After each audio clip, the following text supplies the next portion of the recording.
দর্শক শুনছিলেন শিরোনাম, চলে যাব বিস্তারিত সংবাদে।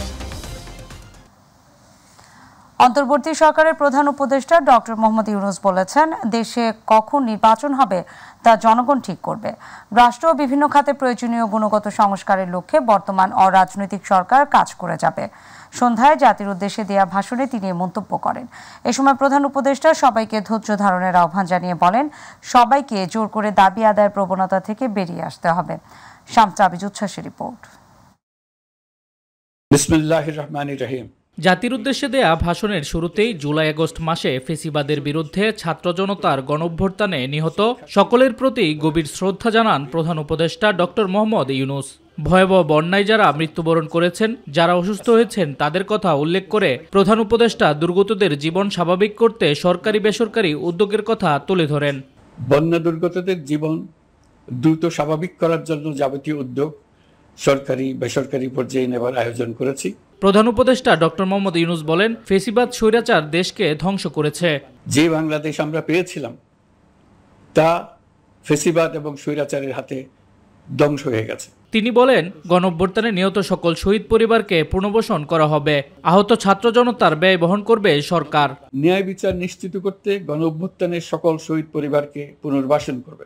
আইন শৃঙ্খলার ক্ষেত্রে জনমুখী দলীয় প্রভাব মুক্ত ও জবাবদিহিতা মুক্ত কাঠামো সৃষ্টির লক্ষ্যে পুলিশ কমিশন গঠনের কথা বলেন প্রধান উপদেষ্টা। প্রশাসনের সকল ক্ষেত্রে প্রতিষ্ঠানগুলো যেন জনগণের আস্থা ফিরে পায়, সেটি আমাদের অন্যতম উদ্দেশ্য। তিনি বলেন, তথ্যের অবাধ প্রবাহ ও গণমাধ্যমের স্বাধীনতা নিশ্চিত করতে অন্তর্বর্তী সরকার প্রতিশ্রুতিবদ্ধ। শিক্ষাক্ষেত্রে বিগত সরকারের চরম নৈরাজ্য রোধে পূর্ণাঙ্গ সংস্কারের উদ্যোগের কথা বলেন প্রধান উপদেষ্টা। আমরা এমন একটি দেশ গড়তে চাই যেখানে প্রতিটি নাগরিকের মানবাধিকার থাকবে পুরোপুরি সুরক্ষিত। শিক্ষাক্ষেত্রে বিগত সরকারের চরম নৈরাজ্য রোধে পূর্ণাঙ্গ সংস্কারের উদ্যোগের কথা বলেন প্রধান উপদেষ্টা। একই সাথে পাঠ্যক্রমকে যুগোপযোগী করার কাজও দ্রুত শুরু করা হবে। বিভিন্ন রাষ্ট্র ও জাতিসংঘ বর্তমান সরকারের প্রতি সমর্থন করেছে উল্লেখ করে প্রধান উপদেষ্টা বলেন, সকল রাষ্ট্রের সাথে বন্ধুত্বপূর্ণ সম্পর্ক বজায় রাখতে চায় অন্তর্বর্তী সরকার। আমরা সকল রাষ্ট্রের সাথে বন্ধুত্বপূর্ণ সম্পর্ক বজায় রাখব। আমাদের পররাষ্ট্রনীতির ভিত্তি হবে পারস্পরিক আস্থা, বিশ্বাস ও সহযোগিতা। দায়িত্ব গ্রহণের পর সচিবালয় সহ বিভিন্ন দফতরের আশেপাশে বিভিন্ন সভা সমাবেশ হচ্ছে উল্লেখ করে প্রধান উপদেষ্টা সকলের চাওকে লিখিত আকারে দেওয়ার আহ্বান জানান। আপনাদের একটু ধৈর্য ধরতে হবে। এখনই সব দাবি পূরণ করার জন্য জোর করা, প্রতিষ্ঠানে ঢুকে ব্যক্তিবিশেষকে হুমকির মধ্যে ফেলা, মামলা গ্রহণের জন্য চাপ সৃষ্টি করা, বিচারের জন্য গ্রেফতারকৃত ব্যক্তিকে আদালতে হামলা করে আগেই এক ধরনের বিচার করে ফেলার যে প্রবণতা, তা থেকে বের হতে হবে। প্রধান উপদেষ্টা সরকারের পক্ষ থেকে দোয়া ও সহযোগিতা চান। সবার প্রতি ধৈর্য ধারণের আহ্বান জানিয়ে বলেন, ছাত্র জনতার বিপ্লবের গৌরব ও সম্ভাবনা এসবের কাছে যেন বিলীন হয়ে না যায়। নতুন বাংলাদেশ গড়ার প্রচেষ্টা অব্যাহত থাকবে বলেও জানান তিনি। শামস তাবরিজ উচ্ছ্বাস, মাই টিভি নিউজ ডেস্ক। সচিবালয় এলাকায় আনসার সদস্যদের সঙ্গে শিক্ষার্থীদের ধাওয়া পাল্টা ধাওয়া এবং সংঘর্ষের ঘটনায় সাংবাদিক শিক্ষার্থী সহ অন্তত 40 জন আহত হয়েছেন। আহতদের বেশিরভাগই শিক্ষার্থী। তাদের মধ্যে বৈষম্য বিরোধী ছাত্র আন্দোলনের অন্যতম সমন্বয়ক হাসনাত আবদুল্লাহও রয়েছেন। পরে সেনাবাহিনী এসে পরিস্থিতি নিয়ন্ত্রণে আনে। এদিকে সচিবালয় এবং অন্তর্বর্তী সরকারের প্রধান উপদেষ্টা ডক্টর ইউনূসের বাসভবনের আশেপাশে সব ধরনের গণজামায়াত এবং সভা সমাবেশ নিষিদ্ধ করেছে ঢাকা মহানগর পুলিশ। আতিকুর রহমান, তিতাসের রিপোর্ট। গতরাত 9:20 দিকে সচিবালয়ের সামনে সংঘর্ষের ঘটনা ঘটে। এর আগে রবিবার সারাদিন সচিবালয় অবরুদ্ধ করে রাখে আনসার সদস্যরা। পরিস্থিতি পর্যবেক্ষণে সেখানে বৈষম্যবিরোধী ছাত্র আন্দোলনের 2 সমন্বয়ক হাসনাত আবদুল্লাহ ও সার্জিস আলম গেলে তাদের আটকে রাখা হয়। এই খবরে সচিবালয়ের উদ্দেশ্যে রওনা হন ঢাকা বিশ্ববিদ্যালয়ের শিক্ষার্থীরা। এ সময় আনসার সদস্যরা শিক্ষার্থীদের ধাওয়া করে। তখন কয়েকজনকে লাঠিপেটাও করে আনসার সদস্যরা। পরে শিক্ষার্থীরা ইটপাটকেল নিক্ষেপ করলে আনসার সদস্যরা পিছু হটে। এরপর সেনাবাহিনী এসে পরিস্থিতি নিয়ন্ত্রণে আনে। তারা স্বরাষ্ট্র সচিব, স্বরাষ্ট্র উপদেষ্টা, আমাদের উপদেষ্টা নাহিদ, আমাদের শ্রদ্ধেয় স্যার আসিফ নজরুল স্যারকে তারা অবরুদ্ধ করে রেখেছে। আপনাদের আন্দোলন অবশ্যই যৌক্তিক, তবে সেটা এই বন্যার্ত পরিস্থিতি থেকে আমরা উত্তরণ হই, তারপরে আপনারা আপনাদের দাবিগুলো জানান। এই অবস্থা অন্তত জানান না, এই কথা বলাই তাদের কাছে লেগে গেছে। এই জন্য আজকে আমরা এই অবস্থা। আনসার সদস্যদের সঙ্গে শিক্ষার্থীদের সংঘর্ষে অসুস্থ হয়ে পড়েন বৈষম্যবিরোধী ছাত্র আন্দোলনের অন্যতম সমন্বয়ক হাসনাত আবদুল্লাহ। রাতে অসুস্থ অবস্থায় তাকে ঢাকা মেডিকেল কলেজ হাসপাতালে ভর্তি করা হয়। এরা আনসারের পোশাক পরে ফ্যাসিস্টের কিছু কুচক্রী দালালগুলো এখানে আসছিল। তাদের উদ্দেশ্য ভিন্ন ছিল। এদিকে সচিবালয় এবং অন্তর্বর্তী সরকারের প্রধান উপদেষ্টা ডক্টর ইউনূসের বাসভবনের আশেপাশে সব ধরনের গণজামায়াত সভা সমাবেশ নিষিদ্ধ করেছে ঢাকা মহানগর পুলিশ। রাতে ডিএমপি কমিশনার মোহাম্মদ মাইনুল হাসান স্বাক্ষরিত এক গণবিজ্ঞপ্তিতে এ তথ্য জানানো হয়। আতিকুর রহমান তিতাস, মাই টিভি। কুমিল্লায় নদীর পানি কিছুটা কমলেও লোকালয়ের পানি নামছে খুবই ধীর গতিতে। তবে নতুন করে প্লাবিত হয়েছে কয়েকটি গ্রাম। এদিকে ফেনীতে বানের পানি নামলেও তার নতুন করে দুর্ভোগ বাড়াচ্ছে নোয়াখালীর ৬ উপজেলায়। সব মিলিয়ে ১১ জেলায় এখনও পানিবন্দী ১০ লাখের বেশি পরিবার। কুমিল্লায় নতুন করে প্লাবিত ব্রাহ্মণপাড়া উপজেলার বিভিন্ন ইউনিয়ন। ভেঙে পড়েছে যোগাযোগ ব্যবস্থা। ১৪ গ্রাম এবং লাঙ্গলকোটে ত্রাণ সংকটে খেয়ে না খেয়ে দিন কাটছে বানভাসীদের। নোয়াখালীতে জলযানের অভাবে ঠিকমতো পৌঁছাচ্ছে না ত্রাণ সামগ্রী। এছাড়া মৌলভীবাজারে কমেছে নদ নদীর পানি, তবে এখনও ডুবে আছে শত শত বাড়িঘর। দুর্গত এলাকায় চিকিৎসা সেবা দিতে কাজ করছে ৭০০-রও বেশি মেডিকেল টিম।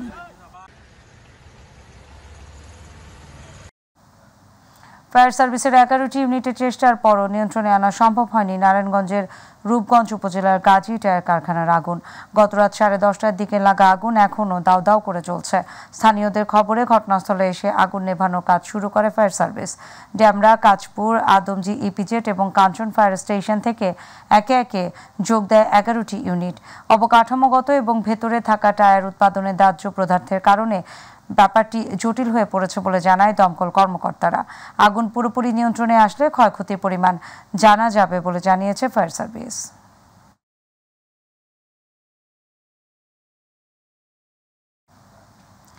সনাতন ধর্মাবলম্বীদের অন্যতম ধর্মীয় উৎসব শুভ জন্মাষ্টমী আজ। ধর্মীয় ভাব গাম্ভীর্য এবং উৎসবের মধ্য দিয়ে সারা দেশে সনাতন ধর্মাবলম্বীরা দিনটি পালন করবেন। হিন্দু পুরাণ মতে ভাদ্র মাসের শুক্লাপক্ষের অষ্টমী তিথিতে ভগবান শ্রীকৃষ্ণ জন্মগ্রহণ করেন। জন্মাষ্টমী উপলক্ষে আজ সরকারি ছুটি। মহানগর সার্বজনীন পূজা কমিটির উদ্যোগে 2 দিন ব্যাপী কেন্দ্রীয় জন্মাষ্টমী উৎসবের প্রথম দিনে ঢাকেশ্বরী জাতীয় মন্দির মেলাঙ্গনে সকাল 8টায় দেশ এবং জাতির মঙ্গল কামনায় গীতাযজ্ঞ, দুপুর 2টায় জন্মাষ্টমী কেন্দ্রীয় শোভাযাত্রা এবং রাতে শ্রীকৃষ্ণ পূজা অনুষ্ঠিত হবে। জন্মাষ্টমীর শোভাযাত্রার উদ্বোধন অনুষ্ঠানে প্রধান অতিথি হিসেবে উপস্থিত থাকবেন আইন, বিচার এবং সংসদ বিষয়ক উপদেষ্টা অধ্যাপক ডক্টর আসিফ নজরুল। অনুষ্ঠানটির উদ্বোধন করবেন ডাক ও টেলিযোগাযোগ এবং তথ্য প্রযুক্তি উপদেষ্টা নাহিদ ইসলাম।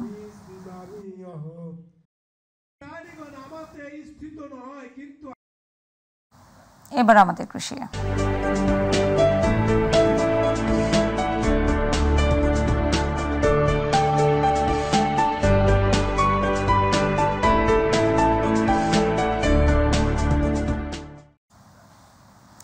অন্য ফসলের চেয়ে লাভ বেশি, তাই পান চাষে দিন দিন আগ্রহ বাড়ছে রংপুরের পীরগাছার কৃষকদের।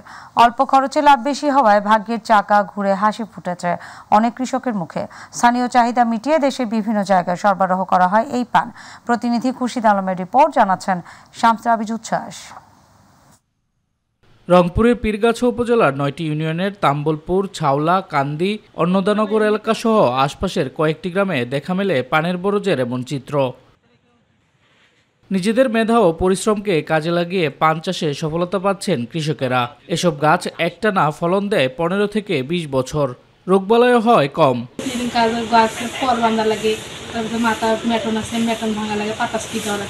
পান তুললাম মনে করেন 25,000 50,000 এরকম করে পানটা আইলো। প্রথম পর্যায়ে বরজে বিঘা প্রতি কৃষকের খরচ হয় 1 লাখ টাকা।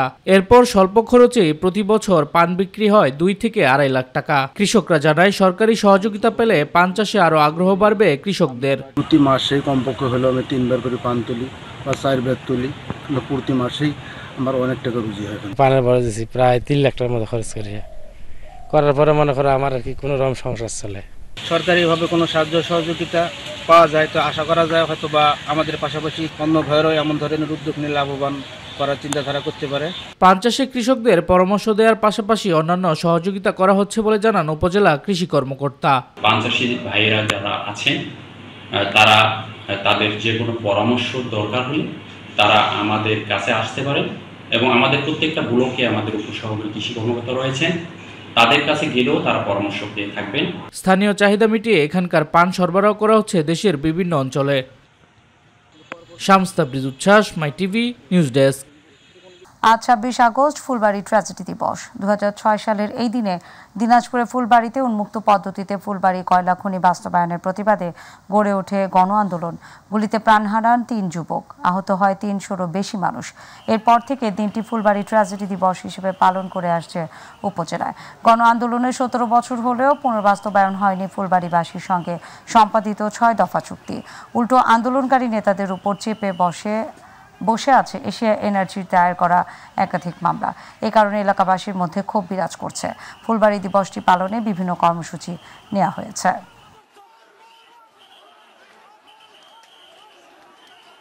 টাঙ্গাইলের ঘাটাইলে আখ খেতে পেতে রাখা শিয়াল মারার ফাঁদে বিদ্যুৎপৃষ্ট হয়ে একসঙ্গে স্বামী স্ত্রীর মৃত্যু হয়েছে। উপজেলার রসুলপুর ইউনিয়নের হামকুড়া গ্রামে এই ঘটনা ঘটে। প্রত্যক্ষদর্শীরা জানায়, কৃষক আরশেদ আলী তার আখ খেতে চুরি ঠেকাতে এবং শিয়ালের হাত থেকে রক্ষা পেতে ক্ষেতের চারপাশে বিদ্যুৎ সংযোগ দিয়ে রাখেন। পরে সকালে অসাবধানতাবশত বিদ্যুৎ সংযোগ বন্ধ না করে খেতে গেলে প্রথমে স্ত্রী রাহিমা বেগম বিদ্যুৎপৃষ্ট হয়। এ সময় স্বামী আরশেদ স্ত্রী রাহিমা বেগমকে বাঁচাতে এগিয়ে গেলে তিনিও পৃষ্ঠ হন। এতে ঘটনাস্থলেই তাদের মৃত্যু হয়। আশুলিয়া চাঞ্চল্যকর শ্রমিক মেজবাউল হত্যাকাণ্ডের মূল হোতা ইয়াসিন সহ তামিম আকন এবং মুন্না মুন্সি নামের 3 জনকে গ্রেফতার করেছে র্যাব। দুপুরে র্যাব 4 নবীনগর ক্যাম্পের squad commander ASP Sajjadur Rahman এক প্রেস ব্রিফিংয়ে সাংবাদিকদের জানান, ভিকটিম মেজবাউলকে কৌশলে ডেকে নিয়ে তার বাবার কাছে 24,000 টাকা মুক্তিপণ দাবি করা হয়। মুক্তিপণ না পেয়ে আসামিরা ভিকটিমকে গলা কেটে হত্যা করে। পরে ভিকটিমের বাবা আশুলিয়া থানায় মামলা করলে র্যাব 4 বাইপাইল নামাবাজার এলাকায় অভিযান চালিয়ে তাদের গ্রেফতার করে। গ্রেফতারকৃতদের বিরুদ্ধে আইনানুগ কার্যক্রম প্রক্রিয়াধীন রয়েছে বলে জানায় র্যাব। রবিউল বিভিন্ন সময়ে ভিকটিমকে ছলে বলে কৌশলে বিভিন্ন জায়গায় নিয়ে যেত এবং এই ঘটনার মূল কুশীলব ইয়াসিনের সাথে মিলে বিভিন্ন কায়দায় মানুষজনকে আটক করে মুক্তিপণ আদায় করত।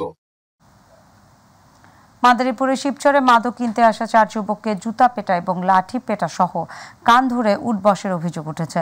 বৃহস্পতিবারের ঘটনা হলেও রবিবার বিষয়টি জানাজানি হয়। এরই মধ্যে এই ঘটনার 2টি ভিডিও ছড়িয়ে পড়েছে সামাজিক যোগাযোগ মাধ্যমে। স্থানীয়দের ধারণকৃত ভিডিওটিতে দেখা যায়, এক যুবককে কান ধরে উঠবস করানো হচ্ছে, পরে তাকে লাঠি দিয়ে পেটানো হচ্ছে। এমনকি ওই যুবকের 2 গালে জুতা পেটা করতে বাধ্য করা হয়।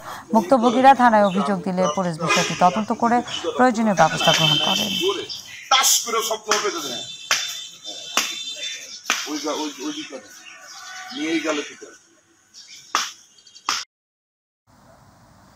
সাভার সেনাবাহিনীর 9ম পদাতিক ডিভিশনের রক্ষিত অস্ত্র এবং গোলা বারুদ যাত্রাবাড়ী থানা পুলিশের নিকট হস্তান্তর করা হয়েছে। হস্তান্তরকৃত অস্ত্রের মধ্যে ছিল 108টি অস্ত্র, 9,537 রাউন্ড গোলা বারুদ। বিকেলে সাভার সেনানিবাসে আয়োজিত অনুষ্ঠানে 9 পদাতিক ডিভিশনের পক্ষ থেকে সাভার সেনানিবাসের মেজর নজমুল সাদাত সৌম্য এবং মেজর ARM মেহরাব সেনানিবাসে রক্ষিত এসব অস্ত্র এবং গোলা বারুদ ও যাত্রাবাড়ী থানায় অন্যান্য মালামাল ঢাকা মেট্রোপলিটন পুলিশের অতিরিক্ত উপ পুলিশ কমিশনার মনিরুজ্জামানের নিকট হস্তান্তর করেন।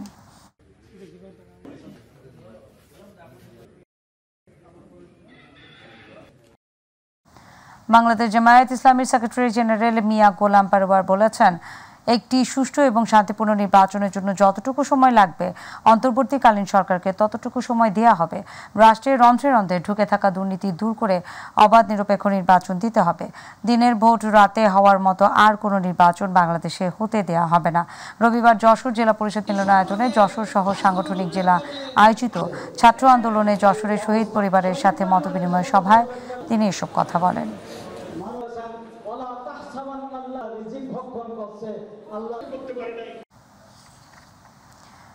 সংখ্যানুপাতিক পদ্ধতিতে জাতীয় সংসদ নির্বাচন এবং ইহকালীন শাস্তি এবং পরকালীন মুক্তির লক্ষ্যে ইসলামী সমাজভিত্তিক রাষ্ট্র প্রতিষ্ঠার দাবিতে ভোলায় গণসমাবেশ অনুষ্ঠিত হয়েছে। রবিবার বাংলাদেশ ইসলামী আন্দোলন ভোলা সদর থানা শাখার আয়োজনে শহরের নতুন বাজার চত্বরে এই গণসমাবেশ অনুষ্ঠিত হয়। গণসমাবেশে বাংলাদেশ ইসলামী আন্দোলন ভোলা সদর থানার সভাপতি হাফেজ মাওলানা আব্দুর রব এর সভাপতিত্বে প্রধান অতিথি হিসেবে বক্তব্য রাখেন বাংলাদেশ ইসলামী আন্দোলনের প্রেসিডিয়াম সদস্য অধ্যাপক মাহবুবুর রহমান।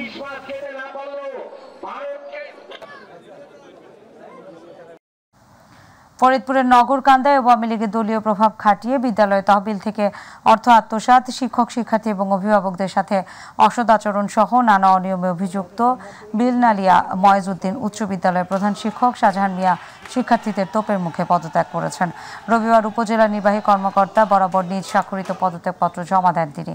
ওই দিন সকাল থেকে প্রধান শিক্ষকের পদত্যাগের দাবিতে বিদ্যালয় চত্বরে অবস্থান নেয় প্রাক্তন এবং বর্তমান শিক্ষার্থীরা। এছাড়াও সকালে বিদ্যালয়ের সাধারণ শিক্ষকরা একত্রে প্রধান শিক্ষকের বিরুদ্ধে নানা অনিয়মের অভিযোগ এনে উপজেলা নির্বাহী কর্মকর্তা বরাবর একটি লিখিত অভিযোগ দেন। এরপরই প্রধান শিক্ষকের পদ থেকে পদত্যাগ করেন তিনি।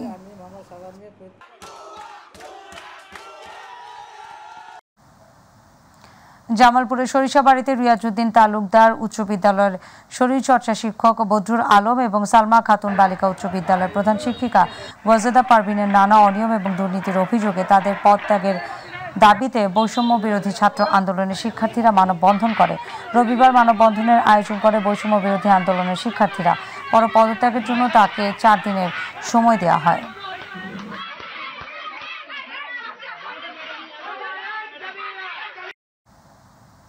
সিরাজগঞ্জের সলঙ্গা ইসলামিয়া উচ্চ বিদ্যালয়ের প্রধান শিক্ষক শহীদুল ইসলামের পদত্যাগের দাবিতে সলঙ্গা ছাত্র সমাজ বিক্ষোভ মিছিল করা হয়েছে। রবিবার বিক্ষোভ মিছিলের আয়োজন করে সলঙ্গা ছাত্র সমাজের ব্যানারে প্রতিষ্ঠানের শিক্ষার্থীরা। এ সময় সেনাবাহিনী এবং সলঙ্গা থানা পুলিশ এসে বিষয়টি নিয়ন্ত্রণে আনেন। এছাড়াও একই প্রতিষ্ঠানের সহকারী শিক্ষিকা রহিমা খাতুনের পদত্যাগের দাবি জানান শিক্ষার্থীরা। পদত্যাগ না করলে লাগাতার কর্মসূচি চালাবে শিক্ষার্থীরা।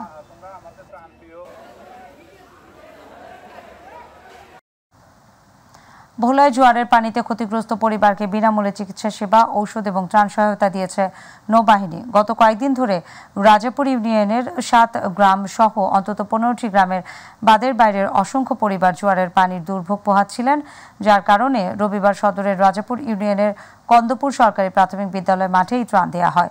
নৌবাহিনীর কন্টিনজেন্ট কমান্ডার আব্দুল্লাহ আল মামুন প্রধান হিসেবে থেকে এই ত্রাণ তুলে দেন দুর্গত মানুষের হাতে। এই সময় জেলা প্রশাসনের এক্সিকিউটিভ ম্যাজিস্ট্রেট সাইফুল ইসলাম ভুইয়া সহ contingent Al Mamun, lieutenant commander সাজলিন শুভ সহ ভোলা সদর মডেল থানার ওসি তদন্ত আব্দুল্লাহ আল মামুন উপস্থিত ছিলেন।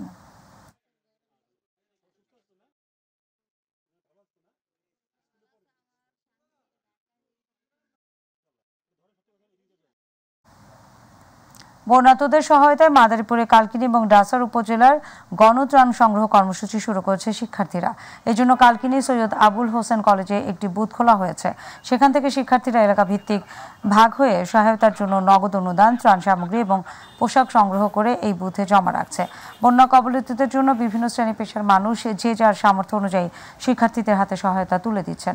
গতকাল বিকেলে শিক্ষার্থীদের একটি টিম 2টি ট্রাকে করে এসব ত্রাণ সামগ্রী বন্যা কবলিত এলাকায় পৌঁছে দেওয়ার জন্য যাত্রা শুরু করে।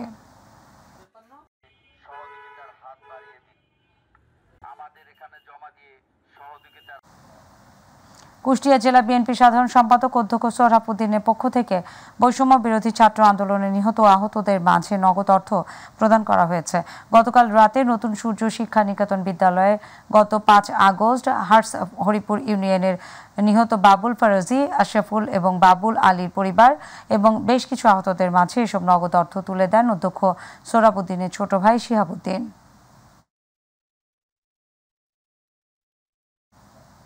গাজীপুরে চাঁদার দাবি, ব্যবসায় বাধা, হামলা ভাঙচুর এবং প্রাণনাশের হুমকিতে জীবনের নিরাপত্তা চেয়ে এক নারী উদ্যোক্তা সংবাদ সম্মেলন করেছেন। দুপুরে গাজীপুর প্রেস ক্লাব মিলনায়তনে সংবাদ সম্মেলন অনুষ্ঠিত হয়। এতে লিখিত বক্তব্যে উদ্যোক্তা রাশিদা ফারুক অভিযোগ করেন, চাঁদা দিতে অস্বীকার করায় পরিবারকে জীবননাশের হুমকি দেওয়া হচ্ছে। এই অবস্থায় পরিবারের সদস্যদের জানমাল রক্ষায় অন্তর্বর্তী সরকারের হস্তক্ষেপ কামনা করেন তিনি। এই সংবাদ সম্মেলনে গাজীপুরে কর্মরত বিভিন্ন প্রিন্ট এবং ইলেকট্রনিক্স মিডিয়ার সাংবাদিকরা উপস্থিত ছিলেন।